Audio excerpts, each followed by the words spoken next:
All right, the recount continues tonight in Florida, but first, according to new reports, Senator Lindsey Graham may be, in fact, the next chair of the Judiciary Committee as Senator Grassley weighs his departure, increasing the chances of a full investigation into the FBI, their handling of the Clinton email probe. And joining us now with more reaction, South Carolina Senator Lindsey Graham. Senator, good to see you. Before we get to that, I wanted to ask you about your thoughts on the recount. And all of a sudden, you know, 80,000 here, 15,000 here. They just keep showing up. Well, if Rick Scott had not weighed in the way he did, and if President Trump had not spoken up, I think they would have stole this thing from us. 90-something thousand votes counted after the polls closed. We stopped the bleeding. He has a lead now that can't be overcome, in my view, by a recount. So I think Rick Scott's going to win this, and I think mathematically Nelson's eliminated. But thank God that President Trump and Rick Scott took this seriously. Yeah. Senator, we have a lot of important judicial appointments. We had a threat by Jeff Flake tonight about protecting Mueller. And I know you said that's fine, but the president said he has no intention of firing Mueller. It looks like some agreement has been made by the reports I read between the president's lawyers and the special counsel, written answers. That would mean this is now coming to an end, at least in my mind. Well, this is a manufactured problem. President Trump is not going to fire Mueller. Mueller is going to be allowed to do his job, and we need conservative judges on the bench, as many as we can, as often as we can get them. I don't know what Senator Grassley is going to do. He's been a great chairman of the committee. If I'm chairman next year, we're going to do judges, and more judges. And at the end of the day, I am convinced that Mr. Mueller will be allowed to do his job. I've seen not one scintilla evidence of collusion. The obstruction of justice thing never made any sense to me. You can fire somebody who works as a political appointment. The FBI director could be fired for almost any reason, and the Democrats wanted Comey fired. So I feel good about everything right now. In many ways, I think you had the key moment in the Kavanaugh hearings when you spoke up. It was a powerful moment and an important one in terms of what was going on with Justice now Kavanaugh. And one of the people that made the most outrageous claims was Michael Avenatti. He's facing serious charges tonight. But that story, we now know, it changed with the client that he was representing. It changed pretty dramatically in terms of what she said. He made these accusations, and as I've been playing, and I'm not saying this in any way. I believe in due process and the presumption of innocence, especially at serious charges. It's served this country so well, and to not be consistent would make me a hypocrite. I am consistent. But I wondered if you had thoughts about this tonight. Well, number one, Ms. Swetnick's affidavit on its face just made no sense. Who would repeatedly go to parties where women are being drugged and raped and not say anything about it and keep putting yourself at risk? So the claim by Ms. Swetnick that was authored by Mr. Avenatti actually helped us because it was so over the top. Now, he's being charged. Seems like a credible allegation, but he's entitled to the presumption of innocence, and I will give him that due. I'm not out to get Mr. Avenatti by turning the legal system upside down. Whatever's fair, right, just, moral. Exactly. Let's stay with that.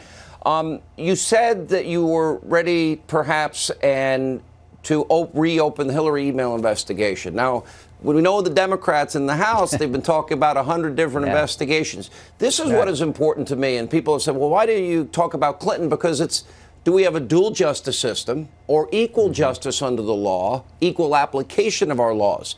That would mean an exoneration before an investigation in the case of Hillary Clinton.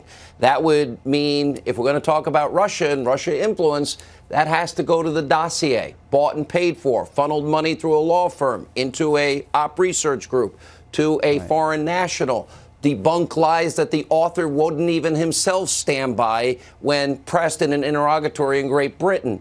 Then, of course, the leaking of such information to influence the 2016 elections, lies about Donald Trump paid for from Russia.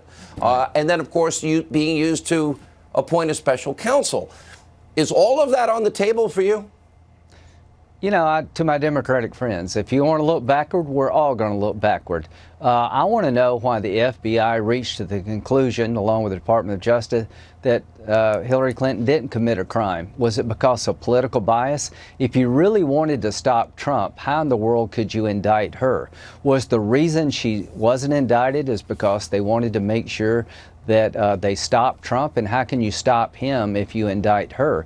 Did the Department of Justice and the FBI use a document paid for by the Democratic Party, researched by a foreign agent, to get a warrant against an American citizen that was inappropriate, potentially unlawful? We need a special counsel to look at all this, but I intend to look at it. I'm going to look at it. If you're going to keep plowing everything up at 2016, count me in. If you want to look forward, I'll look forward. If you want to look back, we're going to all look back to everything and everybody, not just Trump. Let me ask you this, and I forgot the fraud on the FISA court, because that was That's the fraud the on the Grassley-Graham FISA memo. court. The bulk of your quote, the bulk of information came from the phony, unverified, uncorroborated dossier that mostly has been debunked. You know, there was a proposal by the White House today about prison reform.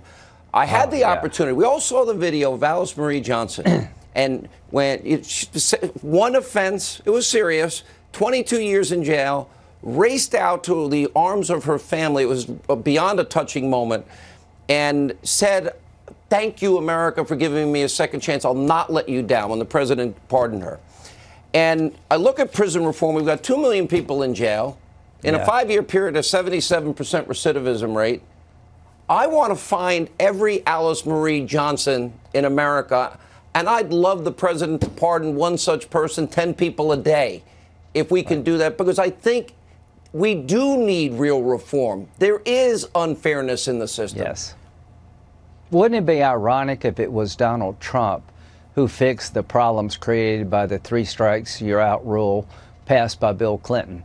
Wouldn't it be ironic it was Donald Trump and the Republican Congress working with Democrats that allowed just thousands of African American and Hispanic males a second chance for nonviolent offenses and create bed space for punishment's not working. people. If you have a 77% recidivism rate, locking you up in a place with bad people, and you're not helping or advancing and changing hearts and minds, it makes sense to me. But Senator, we'll follow that more. I think there's a lot of potential there. Imagine the president transforming the power of the pardon for every Alice Marie Johnson who I met, and is an amazing woman. I think it would be great for the country. Getting minorities out of jail, giving them a second chance, improving the economy for African American, Hispanic families is a very big deal. Senator, good to see you. Thank you for being with us.